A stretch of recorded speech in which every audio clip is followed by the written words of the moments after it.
காரோட sketch agreement எல்லாமே பக்காவாக இருக்குது சார். ஓகே, நீங்கள் ஒரு வாட்டி படித்து பார்த்து ஓகே சொல்லிட்டீங்கன்னா நாங்கள் ஒரு 2 டேஸில் டெலிவரி பண்ணிடுவோம். லாஸ்ட் மீட்டிங்லேயே நம்ம எல்லாம் பேசி ஃபைனல் பண்ணிட்டோமே, அப்புறம் எதுக்கு படிக்கணும்? பண்ணிட்டோம். இருந்தாலும் நீங்கள் ஒரு வாட்டி படித்து பார்த்துட்டு கையெழுத்து போடுறது நல்லது இல்லையா? செல்வம் மேலே எப்பவுமே எனக்கு நம்பிக்கை இருக்கு. தேங்க்யூ. இந்தாங்க. தேங்க்யூ, ரொம்ப சந்தோஷம் செல்வம். அப்புறம் உங்ககிட்ட இன்னொரு விஷயம் பேசணும். சொல்லுங்க சார், என்ன விஷயம்? தப்பா நினச்சிக்காதீங்க. டிவியில் உங்களை பற்றி நியூஸ் வந்ததில்ல. உங்களை மாதிரி பெரிய இடத்துல இந்த மாதிரி இருக்கிறதெல்லாம் சகஜம்தான், அதை நான் தப்புன்னு சொல்லலை. பட் டிவியில் வர்ற அளவுக்கு நடந்துக்கணுமா? பிஸ்னஸில் பர்ஃபெக்டாக இருக்கிற நீங்கள் குடும்பத்துலேயும் பர்ஃபெக்டாக இருக்கணும். பாவம் உங்கள் ஒய்ஃப் டிவியில் அவங்க பேசினதை பார்த்ததும் எனக்கே ஒரு மாதிரி ஆயிடுச்சு. தாலி கட்டின பொண்டாட்டிய இந்த அளவுக்கு மனசு நோக்கடிக்கலாமா? முதல்ல அவங்கள பேசி சமாதானப்படுத்துங்க. ஹலோ, நீங்கள் பிஸ்னஸ் தானே பேச வந்தீங்க? பிஸ்னஸ் பேசிட்டு போங்க. தேவையில்லாமல் என் பர்சனல் விஷயத்தில் தலையிடாதீங்க. என்ன செல்வம் இவ்வளோ டென்ஷன் ஆகுறீங்க? ஃப்ரெண்ட்லியாக சின்னதாக அட்வைஸ் பண்ணேன். யாரையா கேட்ட உன் அட்வைஸு? நான் கேட்டேனா? முதல்ல ஓ முதுகு பின்னாடி எவ்வளோ அழுக்குறீங்க பாரு. பெருசா பேச வேண்டாம். என்ன சொல்ல அப்படி மேனஸ் இல்லாமல் நடந்துக்கிறீங்க? மேனஸை பற்றி நீ என்ன பேசுற? தேவையில்லாம என் பர்சனல் லைஃபை பற்றி பேசுற? அதுவும் என் பர்மிஷன் இல்லாம? இதான் மேனஸா? It's too much. நான் உங்க கஸ்டமர், பிசினஸ் மேன், ஞாபகம் இருக்கட்டும். எவனுக்கு வேணும் உன்னோட பிசினஸ்? முதல்ல எங்க வெளில போ. Just get out and get lost.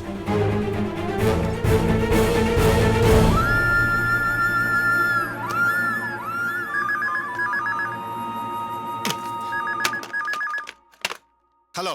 Hello Selvam, night டிவியில் உங்க ஒய்ஃபை பார்க்கறதுக்கு ரொம்ப கஷ்டமா இருந்தது செல்வம்.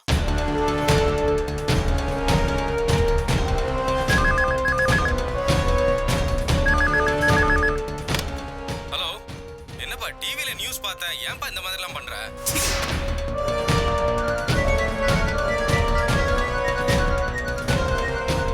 செல்வம், உன் ஒய்ஃபை பார்க்க ரொம்ப பாவமா இருந்துச்சுப்பா.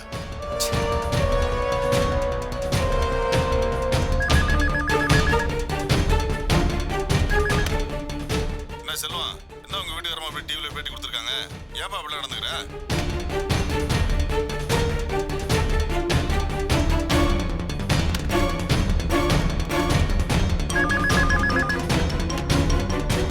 நந்தினி, எனக்கு எந்த அப்பாயின்மெண்ட்டும் ஃபிக்ஸ் பண்ணாத, எந்த காலையும் என் ரூமுக்கு கனெக்ட் பண்ணாத. ஏன் ரொம்ப டென்ஷனா இருக்க? வேற என்ன, செல்லம் இந்த அர்ச்சனா நேற்று டிவியில் பேட்டி கொடுத்ததுனால தான் ஒவ்வொருத்தரும் ஃபோன் பண்ணி அப்படியே துக்கம் விசாரிச்சுட்டு இருக்கான். எனக்கு எந்த காலையும் கனெக்ட் பண்ணாத, யாரையுமே அனுப்பாத, புரிஞ்சுதா? ஓகே செல்வம்.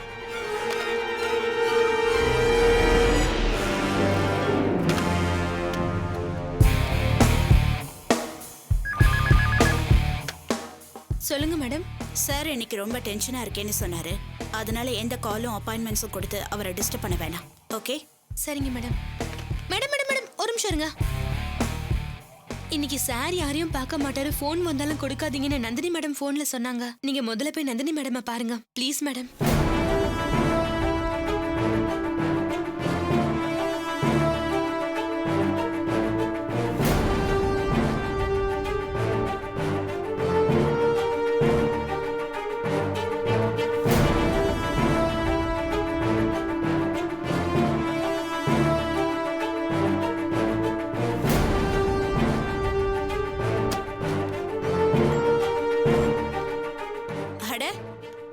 வாங்க அர்ச்சனா, உட்காருங்க.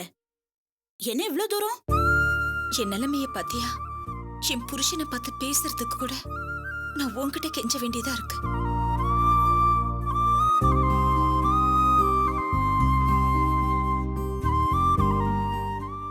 எனிவே, செல்வம் இப்பதான் ஃபோன் பண்ணாரு. யாருக்கும் அப்பாயின்மெண்ட் கொடுக்க வேணாம்னு சொன்னாரு. அவரு இன்னைக்கு ரொம்ப டென்ஷனா இருக்காரா. அவரோட இந்த டென்ஷனுக்கு என்ன காரணம் தெரியுமா? டிவியில உங்க பேட்டி டெலிகாஸ்ட் ஆனதுதான். அத பத்தி நான் அவர்கிட்ட பேசுறதுக்காக தான் இங்க வந்திருக்கேன். வேண்டாம் அர்ச்சனா, செல்வம் இப்ப இருக்கிற டென்ஷன்ல நீங்க அவரை பாக்குறது நல்லதில்ல. இப்ப நீங்க போங்க, அப்புறமா பாத்துக்கலாம். நான் வந்திருக்கேன் அவருக்கு தெரியப்படுத்த. கண்டிப்பா அவர் என்ன பாப்பாரு, பார்க்க மாட்டேன்னு சொல்ல மாட்டாரு. ஐம் சாரி அர்ச்சனா, சூழ்நிலையை புரிஞ்சுக்கோங்க. இப்ப நீங்க செல்வத்தை பாத்தீங்கன்னா இந்த பிரச்சனை பெருசாதான் ஆகும். ப்ளீஸ் போயிடுங்க.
போச்சுன்னா நீங்க கேட்டீங்களா? எதுக்கு வேணா அவமானப்படுறீங்க? போங்க.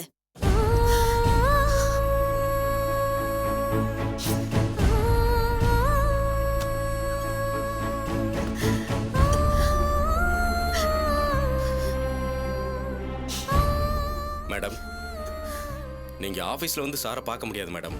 நந்தினி மேடம் பார்க்க விட மாட்டாங்க. சார் இப்போ அசோசியேஷன் மீட்டிங் போவாரு. அங்க போனா பார்த்து பேசலாம்.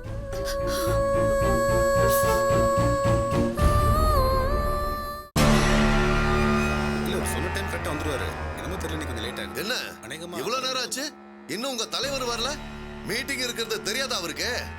என்ன உங்க தலைவர் பயந்துட்டு மீட்டிங் வரலையா? அவர் ஒன்றும் அந்த மாதிரியான ஆள் இல்லை. கரெக்ட் டயத்துக்கு மீட்டிங் வந்துருவார். பார்க்கலாம் பார்க்கலாம். இவங்கெல்லாம் கேட்குற அளவுக்கு ஆயிடுச்சு.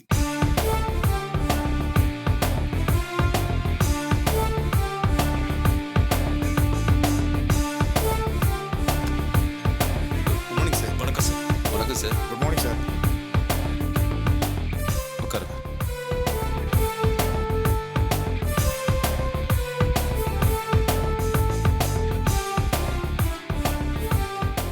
மீட்டிங் ஆரம்பிக்கிறதுக்கு முன்னாடி நான் உங்ககிட்ட கொஞ்சம் பேசணும். முதல்ல தலைவர் பேசட்டும், அதுக்கப்புறம் உங்களுக்கான வாய்ப்பு வரும், அப்ப பேசுங்க. என்னையா பெரிய தலைவர்? தலைவர் பதவியில் இருக்கிறதுக்கு இவருக்கு என்ன யோகியதை இருக்கு? முன்னாள் தலைவர் நமச்சிவாயம் பண்ண ஊழலை கண்டுபிடிச்சு அசோசியேஷனுக்கு எவ்வளவு நல்லது பண்ணிருக்காரு. அது போதாதா? யோ, தலைவர் பதவியில இருக்கிறதுக்கு ஒரு தகுதி வேணும், மரியாதை வேணும், ஒரு கௌரவம் வேணும். அவரோட மான மரியாதை தான் டிவியில காத்துல பறந்துகிட்டு இருக்க.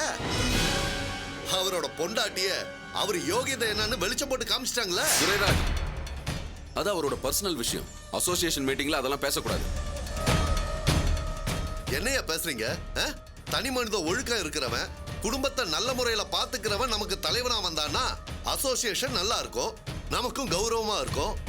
இந்த மாதிரி மானம் கட்டு, மரியாதை கட்டு, சின்ன வீடு வச்சிருக்கிறவன் எல்லாம் அசோசியேஷன்ல தலைவனா இருக்க கூடாது. அவன முதல்ல பதவியை ராஜினாமா பண்ண சொல்லு.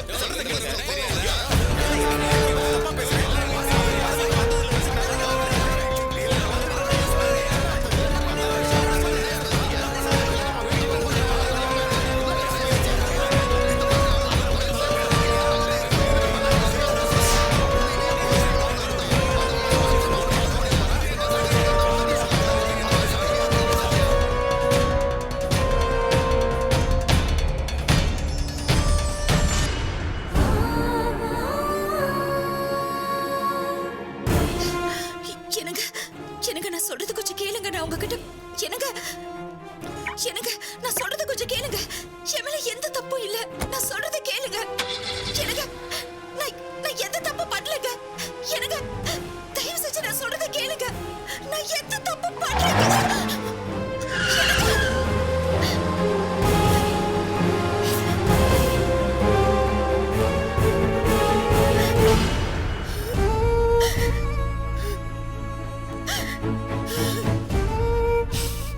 என்னம்மா ஐயா இப்படி பண்ணிட்டாரு? எனக்கு ஒரு சின்ன தலைவலினா கூட அவர் துடிச்சு போயிடுவாரு. இப்போ என் மேல காரை ஏத்தி கொல்ற அளவுக்கு வந்துட்டாரு.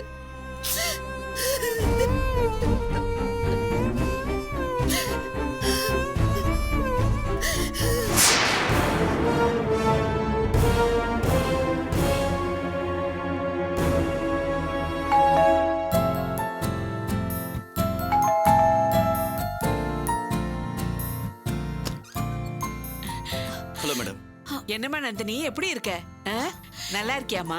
ஆண்டி, செல்வம் வரேன்னு சொல்லிருக்காரு. இந்த நேரம் பார்த்து வந்திருக்கீங்க. கார் வெளியில எல்லாம் தெரிஞ்சுதாமா உள்ள வந்தேன். முக்கியமான ஒரு விஷயம் பேசணும். பேசி நாங்க சீக்கிரமா கிளம்பி போயிடுறோம். சரி, முதல்ல வந்து உட்காருங்க. வாட.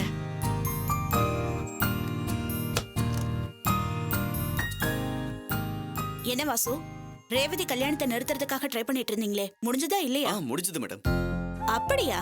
அப்புறம் என்ன, அடுத்து ரேவதிக்கும் உங்களுக்கும் கல்யாணம் தானே? ரேவதிக்கு எனக்கு கல்யாணம் முடிஞ்சிடுச்சு மேடம். என்ன சொல்றீங்க? சாரி மேடம், தப்பா எடுத்துக்காதீங்க. உங்களை கூப்பிட முடியல, சிச்சுவேஷன் அந்த மாதிரி ஆயிடுச்சு. ரேவதி கல்யாணத்தை நிறுத்தின அடுத்த நிமிஷமே எங்க கல்யாணம் முடிஞ்சிடுச்சு. பரவாயில்லையே, வெரி குட். பொண்டாட்டிக்கு 2வது தடவையா தாலி கட்டியிருக்கீங்க. இனிமையாவது உங்க 2 பேருக்குள்ள எந்த பிரச்சனையும் வராம சந்தோஷமா இருக்கணும், சரியா? Thank you madam. வரும்போது அவங்களையும் கூட்டிட்டு வந்திருக்க வேண்டியதானே? உங்க 2 பேரையும் பார்த்து ஒன்னா விஷ் பண்ணிருப்பேன்ல. நல்லாதான் இருந்திருக்கும். ஆனா இந்த நேரத்துல அவளை இங்க கூட்டிட்டு வர முடியாது மேடம். உங்க பேச்சு எடுத்தாலே போதும் அவ பஸ் அவுட் ஆயிடுறா மேடம். என் மேல அவ்வளோ கோவமா? சரி, இருந்துட்டு போட்டோம். செல்வத்துக்கிட்ட ஆசீர்வாதம் வாங்க போற சாக்குல அவரை சமாதானப்படுத்திட்டு வந்திருக்கலாம்ல. அவருக்கு இந்த விஷயம் தெரியுமா? அப்படி நினைச்சுதாம்மா இவங்க 2 பேரையும் அனுப்பி வச்சேன். அங்க போய் தேவையில்லாம பேசி செல்வத்தோட கோவத்தை இவங்க இன்னும் அதிகமாக்கிட்டு வந்துட்டாங்க. என்னத்த சொல்றேன். ஏன், என்ன பேசுனீங்க? நான் ஒன்றும் பேசல மேடம்.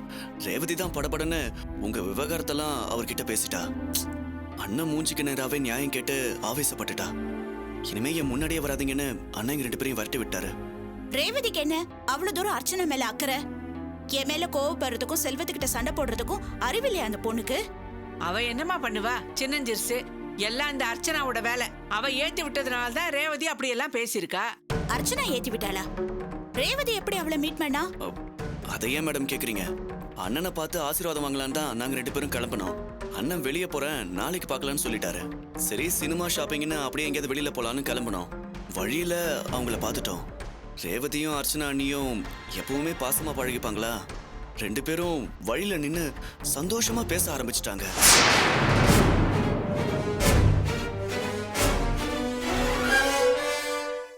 என்ன நினைச்சாங்கன்னு தெரியல.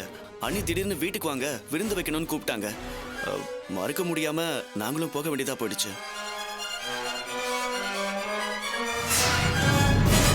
சொல்லும் போதே ரொம்ப சந்தோஷமா சொல்றீங்களே வாசு. விருந்தெல்லாம் ஜமாயிச்சுட்டாங்களோ? ஆமா மேடம், நல்ல சாப்பாடு, நல்ல கவனிப்புன்னு அசத்திட்டாங்க மேடம். எனக்கு இது ஒரு புது அனுபவமா இருந்தது. உண்மையிலேயே அண்ணி ரொம்ப பாவம், ரொம்ப நல்லவங்க தான் மேடம் அவங்க.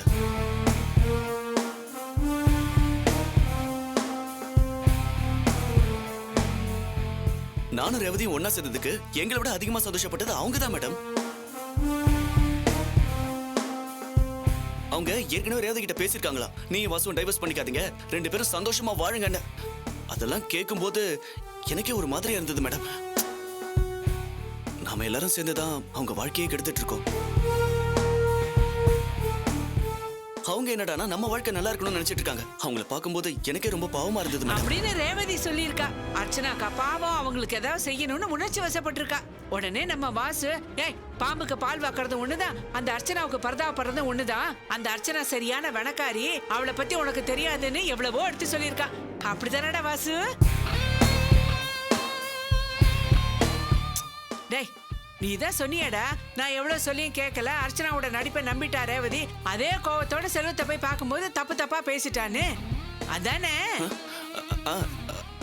அப்படிதான் மேடம். வீட்டுக்கு வந்ததும் ரொம்ப கோவப்பட்டான். அர்ச்சனாவோட சுயரூபம் தெரியாம இந்த ரேவதி இப்படி எல்லாம் பேசுறான்னு 2 பேருக்கும் ஒரே சண்டை. நான் தான் சரி விடுறா, இப்ப நீங்க 2 பேரும் சண்டை போட்டுக்கிட்டு என்ன ஆக போகுது? இத நந்தினி கிட்ட பேசிதான் சரிப்படுத்த முடியும். நந்தினி செல்வத்துக்கிட்ட சொன்னா அவன் கேட்டுக்க போறான். அவ பேச்ச மீறியா நடந்துக்க போறான்னு இங்க கூட்டிட்டு வந்தேன் இல்லையாட வாசு? ஆமா மேடம். நீ தான் நந்தினி எப்படியாவது செல்வத்துக்கிட்ட பேசி அவனை சமாதானப்படுத்தணும். ரேவதியும் வாசுவையும் மன்னிக்க சொல்லி சேர்த்து வைக்கணும். ஏன்னா இப்ப செல்வத்தோட தயவு ரொம்ப தேவை. அதுக்கு உன் தயவு தேவை.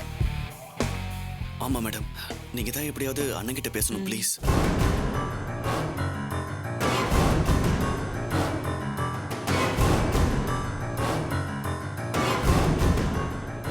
என்னம்மா? நந்தினி பேசுண்டா. நமக்கும் தான் நந்தினியை விட்டா யார் இருக்காங்க? இல்ல அதுக்கும் தான் நம்மளை விட்டா வேற யார் இருக்காங்க?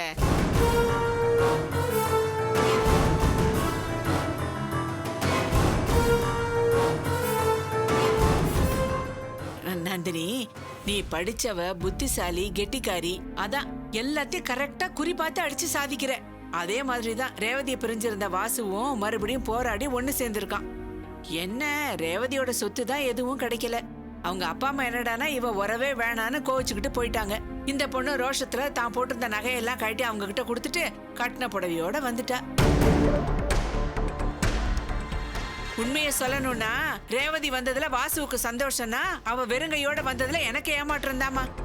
நான் எப்படியாவது அவ மூலமா சொத்து சோகம் ஒரு பக்கம், இன்னொரு பக்கம் வாசு அவ அண்ணன் கூட இருந்து தொழில் நிர்வாகத்துல நீ முதல்ல இருந்தியே அந்த இடத்துக்கு ஒசந்துருவான். காசு பணம் கௌரவம் இதுல எல்லாம் குறைச்சல் இல்லாம இருப்பான். அது போதும் நினைச்சிருந்தேன். இப்பதான் ரேவதி சொத்துக்கு வழி இல்லைன்னு ஆயி போச்சேன். ராஜசேகர் காலத்துக்கு அப்புறம் ஒருவேளை அந்த சொத்து வந்தாலும் வரலாம், வராமையும் போகலாம். அதனால வாசுவோட வாழ்க்கையை இப்ப நீதாம்மா கை தூக்கி விடணும்.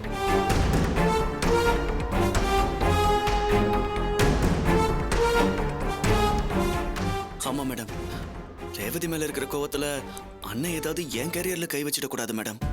என் லட்சியமே பிசினஸ் அட்மினிஸ்ட்ரேஷன்ல அண்ணனுக்கு அடுத்தடுத்த நான் பிடிக்கணுங்கிறதான். முதல்ல அண்ணனுக்கு எல்லாமே நீங்களா தான் இருந்தீங்க. இப்ப அந்த இடம் வேக்கண்டா தானே இருக்கு. அண்ணன் கிட்ட எப்படியாவது பேசி என்ன அந்த இடத்துல உட்கார வச்சிருங்க மேடம். எனக்கு அது போதும். ஓ, நான் திரும்பவும் அந்த இடத்துக்கு போயிருக்கிறது தெரியாம தான் வந்திருக்கீங்களா? நல்லதா போச்சு. அப்போ உங்க கூட விளையாடி தான் ஆகணும்.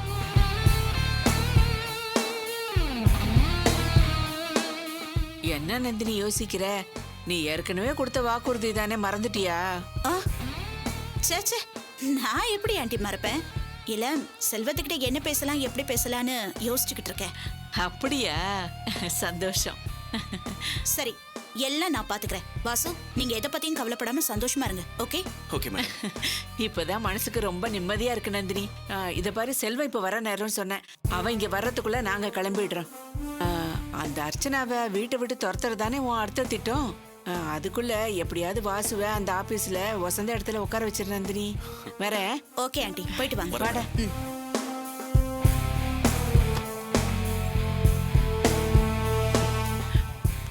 வரோம் நந்தினி. வாடா. போ. உன் புள்ளைய ஒசரத்துல உட்கார வைக்கணுமா? அவன் மாற ஆரம்பிச்சுட்டான். ஏன் முன்னாடியே அர்ச்சனாவை அண்ணிங்கிறான், பாவமா இருக்குங்கிறான். அப்ப நானும் மாறிதான் ஆகணும். உன் புள்ளைய எங்க எப்படி உட்கார வைக்கிறேன்னு பாரு.